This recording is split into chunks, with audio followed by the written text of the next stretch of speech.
Even though I am a native Texan, Big Bend National Park, which is the mecca of Texas nature, is an alien world to me since I hail from dang near the other end of the state.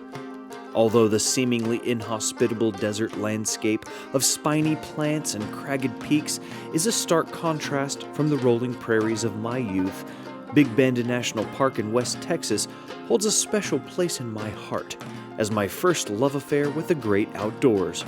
And now I'm happy to return here to share my love of this place with my wife on the first Joseph Learns the World adventure where I'm not the most novice learner. Today, I'm only the second most novice.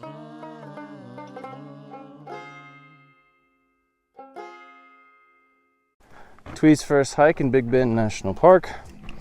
We are doing probably the most famous trail in the park called the Window Trail. Big Bend National Park has a ring of mountains in the center called the Chisos Mountains. We're in the basin right now, which is up in the middle of those mountains. And the Window Trail is a river that's been flowing out of the Chisos Mountains for God knows how long.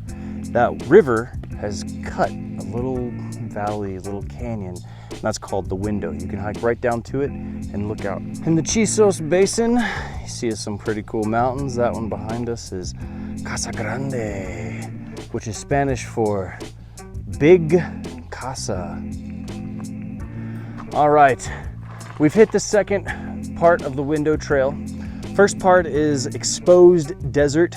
The second part is where the trail actually meets up with the river that created the window. Mostly it's dry. I've only been down here one of the maybe 10 times I've been, and there's any water in it. Mostly it's dry. So you hike this dry riverbed and lots more shade. We're actually in the riverbed now, walking over river rocks and giant stones. We're gonna have to climb over some a little bit later. It's pretty cool. It's really windy down here. A lot of wind gets tunneled through this little canyon, so I don't even know if you can hear me or if all you're getting is okay. Now, I've just stepped around this corner and I can see the window.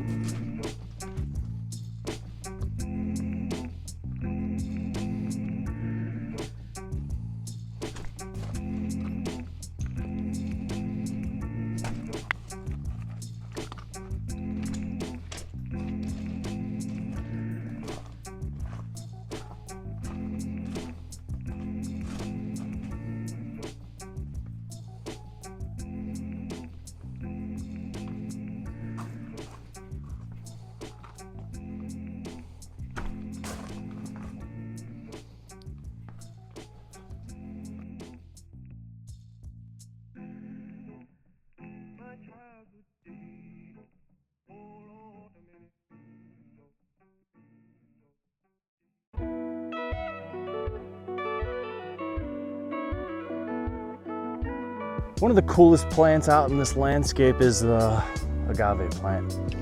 Really nothing else looks like it. I guess aloe vera, but trees kind of all look the same. Nothing looks like agave. It is just so weird, and don't fall down into one. You can appreciate them from afar. They can be dangerous, but from a distance, beautiful. Agave was important to the Native Americans who processed them into food, drink, soap, fiber, and even sewing needles. They're also called century plants since they bloom only once, and if you're as naive as myself, you'd think they bloomed after 100 years, but usually they bloom in less than half that time. You'll also see other succulents and many species of cacti like the cane cholla. We visited shortly after the purple flowers fell off, leaving behind these yellow fruits. And as always, the ubiquitous prickly pear with its purple fruits.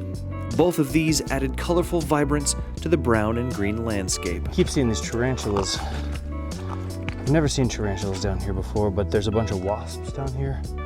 Maybe they're down here eating all the wasps. I don't know. It's not uncommon to see many other kinds of animals on the Window Trail. We were a bit unlucky on this trip though. Lizards and birds are normal, and you might see a deer or a skunk if you start your hike early enough. There are mountain lions living here, and I saw a bear on this trail many years ago, so it's always best to use caution. If you want to learn to identify all the different kinds of scat you see on the trail, I highly recommend the kids' book, Who Pooped in the Park? All right, we're heading out of the window. It was beautiful as always. A lot of people down there, so we didn't really get it to ourselves, but hey, that's how it goes on a really popular trail. I promised I was saving a devious secret for the end. It's the only bad part about this trail. Because you hike down to the window, it means you have to hike up on the second half. So to get out of the trail, it's all uphill. Whew, I gotta quit eating donuts. Like I said, hard part's the second part, which is opposite of most trails. But don't worry. This is still on the, I don't know, I think they consider it easy or very easy or easy to moderate. Pretty much anyone who can walk, even if you can walk with a cane, you can probably do this trail. It's no big deal. It'll just take you a little bit longer. You'll be fine. And that is how you see the most beautiful spot in Texas. And the other best thing about hiking the window is all the way up, you get to look at Casa Grande. Let me see if I can clear up the sky. Ooh, that's what I'm looking at. Woo woo! Ha ha!